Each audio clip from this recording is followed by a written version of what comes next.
kalian sedang melihat video ini, kalian semua dalam keadaan sehat walafiat. Nah, dimana kita di pertemuan sekarang, kita akan membahas bab 4, dimana di situ ada materi peran Indonesia dalam perdamaian dunia. Oke, baik, langsung saja kita bahas mengenai peran Indonesia di dalam perdamaian dunia.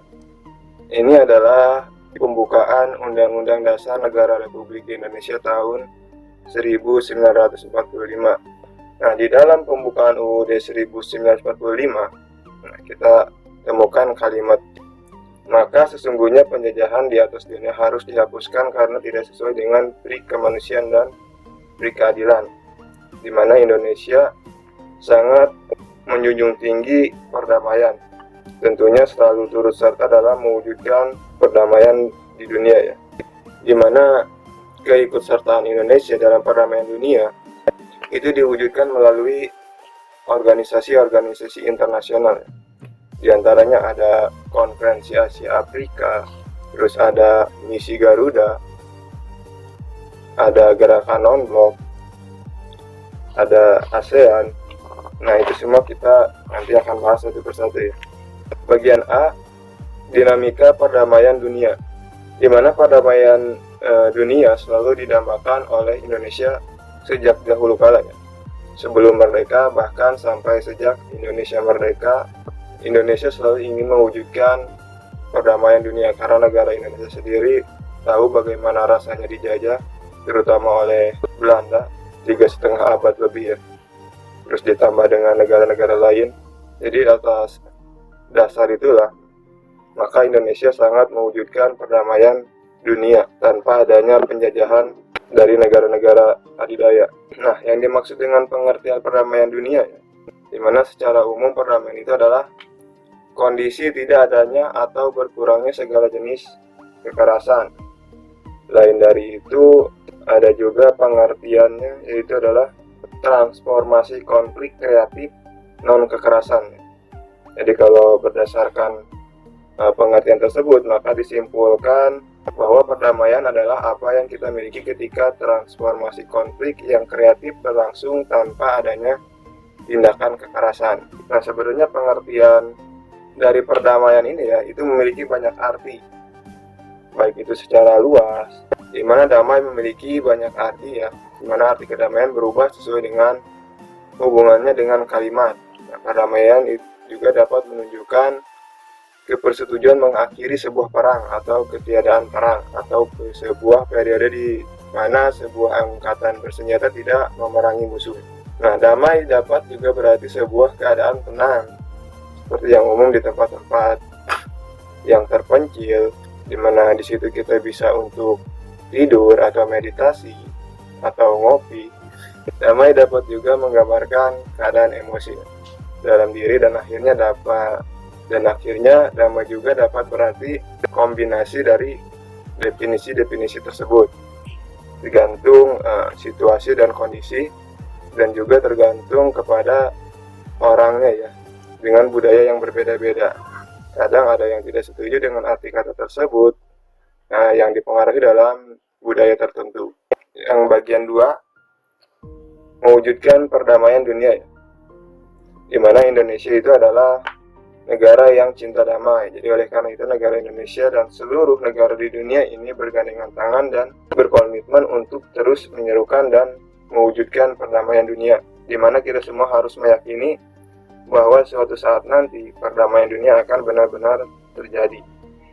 Jadi untuk mewujudkannya harus ada upaya-upaya yang nyata agar bisa terwujud perdamaian tersebut. Nah, selama ini memang sering ada, ya, upaya-upaya diplomasi dan pertemuan antar negara-negara untuk menciptakan perdamaian dunia, di mana pada akhirnya itu yang dihasilkan hanya berupa butir-butir kesepakatan atau semacam perjanjian yang kurang berpengaruh terhadap keadaan dunia atau terhadap kepada perdamaian dunia. Nah, sebenarnya ada beberapa solusi, yaitu upaya untuk yang dilakukan untuk mewujudkan perdamaian itu. Di antaranya yang pertama itu adalah melalui pendekatan kultural atau budaya, di mana guna mewujudkan perdamaian kita harus mengetahui budaya tiap-tiap masyarakat tersebut. Nah, dengan mengetahui budaya-budaya setiap masyarakat di dalam suatu negara, kita bisa memahami karakteristik dari masyarakat tersebut. Nah, atas dasar budaya dan karakteristik masyarakat tersebut, nah kita bisa mengambil langkah-langkah yang efektif dalam mewujudkan perdamaian. Di mana pendekatan budaya ini merupakan cara yang paling efektif ya dalam mewujudkan perdamaian di masyarakat Indonesia yang kaya akan budaya. Nah, dengan hal tersebut, kemungkinan juga bisa berlaku untuk negara-negara di seluruh dunia. Terus yang berikutnya itu adalah melalui pendekatan sosial dan ekonomi. Nah, melalui pendekatan sosial dan ekonomi itu berhubungan dengan masalah kesejahteraan dan faktor-faktor sosial di masyarakat yang sangat berpengaruh terhadap upaya perwujudan perdamaian dunia. Di mana ketika suatu masyarakatnya kurang sejahtera, tentu saja lebih rawan konflik, apalagi kekerasan di dalamnya. Masyarakat atau negara yang kurang sejahtera biasanya akan tidak peduli atas himbauan perdamaian. Di mana dengan demikian, untuk mendukung upaya terwujudnya perdamaian dunia ini, yang harus dilakukan terlebih dahulu yaitu meningkatkan kesejahteraan masyarakat di negara-negara dunia. Terus yang C, melalui pendekatan politik. Nah, politik diperlukan dalam upaya perdamaian dunia ya. Karena apa? Karena dalam politik ada agenda politik yang menekan dan menyerukan terwujudnya perdamaian dunia, terutama lagi negara adidaya yang memiliki power atau pengaruh di mata dunia, di mana negara-negara maju tersebut pada saat-saat tertentu ya, atau ada negara-negara lain yang berkonflik. Nah, negara-negara adidaya tersebut harus berani menggunakan kekuatannya untuk melakukan penekanan pada negara-negara yang saling berkonflik itu untuk berdamai, supaya tercipta perdamaian dunia. Jadi melalui pengaruh adidaya, itu bisa melakukan perdamaian dengan menekan negara-negara yang lebih lemah yang sedang berkonflik untuk berdamai berdasarkan penekanan. Nah, terus yang D, melalui pendekatan religius atau agama, di mana pada hakikatnya seluruh umat beragama di dunia ini pasti menginginkan adanya perdamaian. Karena tidak ada ya agama yang mengajarkan tentang kejahatan, kekerasan, ataupun peperangan. Semua agama itu mengajarkan kebaikan, di mana yang diantara itu adalah peduli, perdamaian. Nah, oleh karena itu, setiap kita yang mengaku beragama dan tentu harus memiliki kepedulian dalam turut serta mewujudkan perdamaian di masyarakat, apalagi di kancah dunia, di mana para tokoh agama yang dianggap memiliki karisma atau pengaruh besar di masyarakat itu harus serta aktif menyerukan tentang perdamaian supaya terwujud perdamaian dunia. Karena kenapa?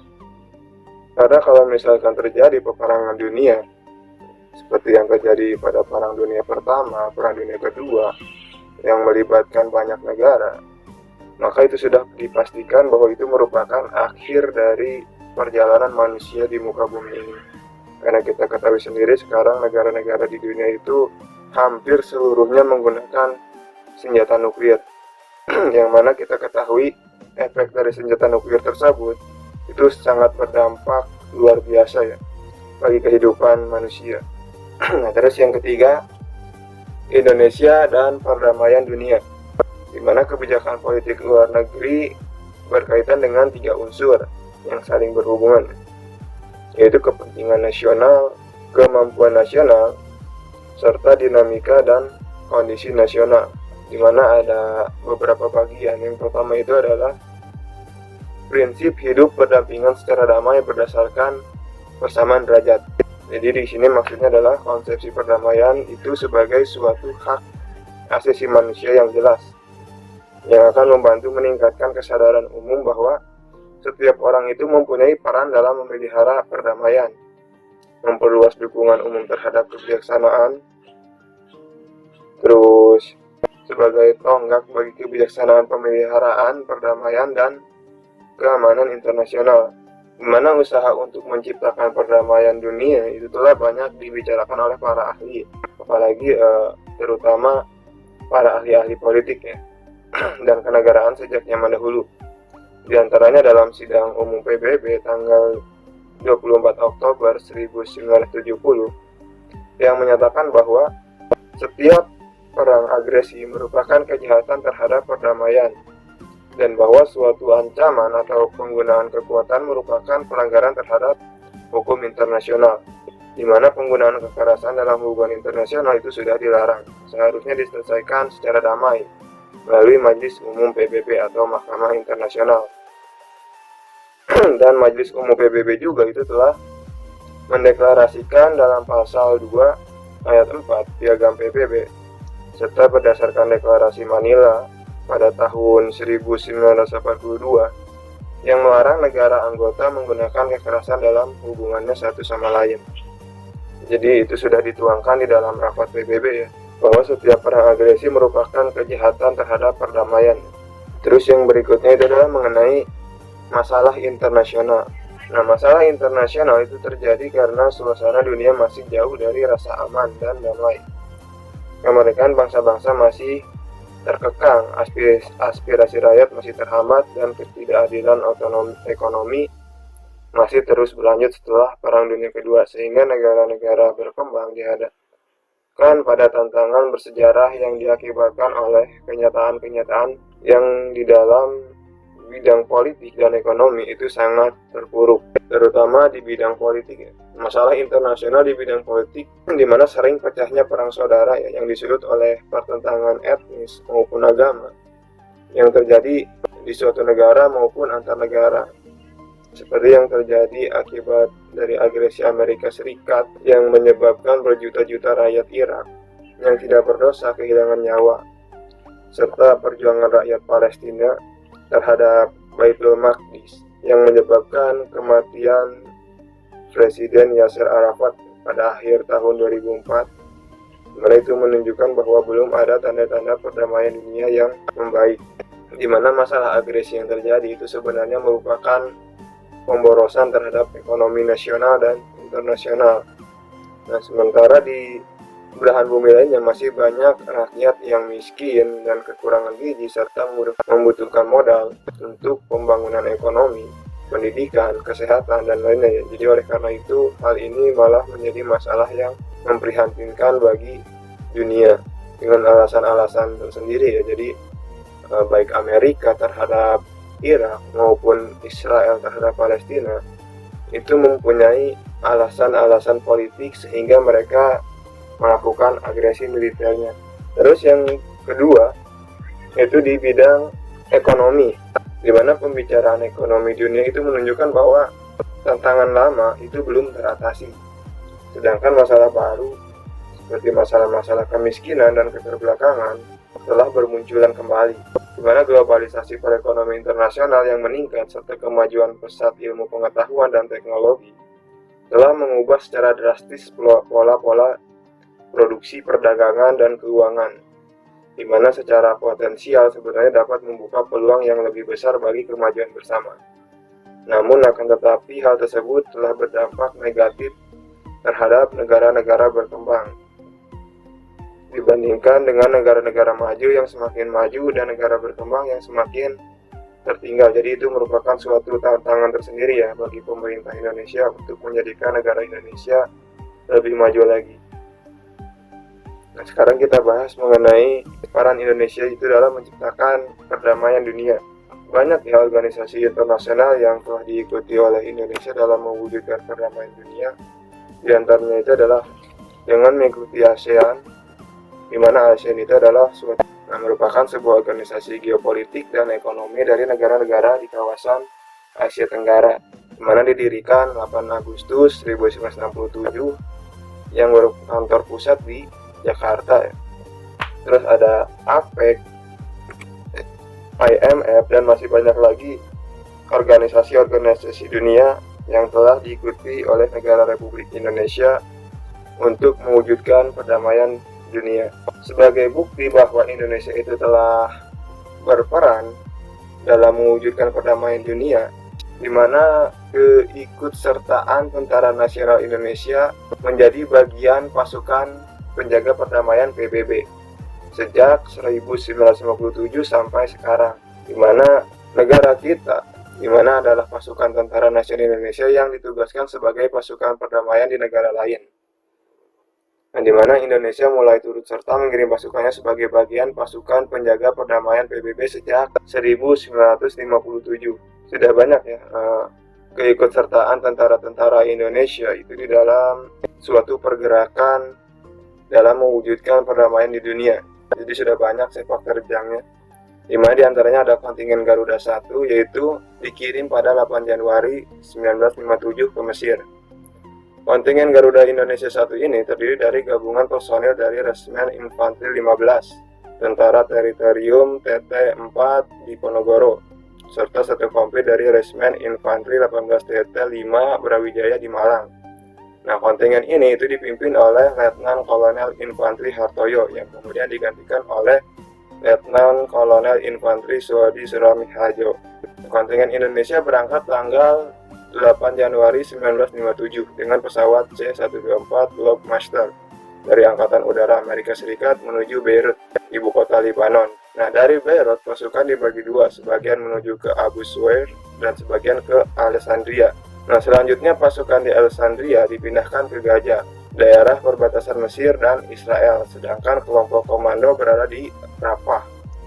Nah, kontingen ini mengakhiri masa tugasnya pada tanggal 29 September 1957, di mana kontingen Garuda 1 berkekuatan 559 pasukan. Nah, terus kontingen Garuda 2 atau Konga 2 dikirim ke Kongo pada tahun 1960 dan dipimpin oleh Letkol Infanteri Solihin GP. Konga 2 itu berada di bawah misi UNOC. Konga 2 berjumlah 1074 orang dipimpin Kolonel Priyatna, yang kemudian digantikan oleh Letkol Solihin GP. Bertugas di Kongo September 1960 hingga Mei 1961. Terus kontingen Garuda 3 dikirim ke Kongo kembali pada tahun 1962. Konga 3 berada di bawah misi UNOC dan dipimpin oleh Brigadir Jenderal TNI Kemal Idris dan Kolonel Infanteri Sobirin Mokhtar. Nah, Konga 3 ini terdiri dari atas 3.457 orang dipimpin oleh Brigadir Jenderal TNI Kemal Idris. Konga 3 terdiri atas Batalion 531 Riders, Satuan-Satuan Kodam 2 Bukit Barisan, Batalion Kavaleri 7, dan unsur bantuan tempur, di mana Menteri Panglima Angkatan Darat Letnan Jenderal TNI Ahmad Yani pernah berkunjung ke markas pasukan PBB di Kongo pada tanggal 19 Mei 1963. Komandan Yon Kavaleri 7 Letkol K.A. Manulang gugur di Kongo. Jadi itu beberapa contoh kontingen Garuda, gerakan-gerakan kontingen Garuda itu mewujudkan perdamaian dunia. Bukan hanya 1, 2, 3, tapi sudah banyak ya sepak terjang TNI di dalam kancah dunia bersama PBB untuk mewujudkan perdamaian dunia. Ya, baik, cukup sekian ya. Terima kasih. Semoga bermanfaat. Wassalamualaikum warahmatullahi wabarakatuh.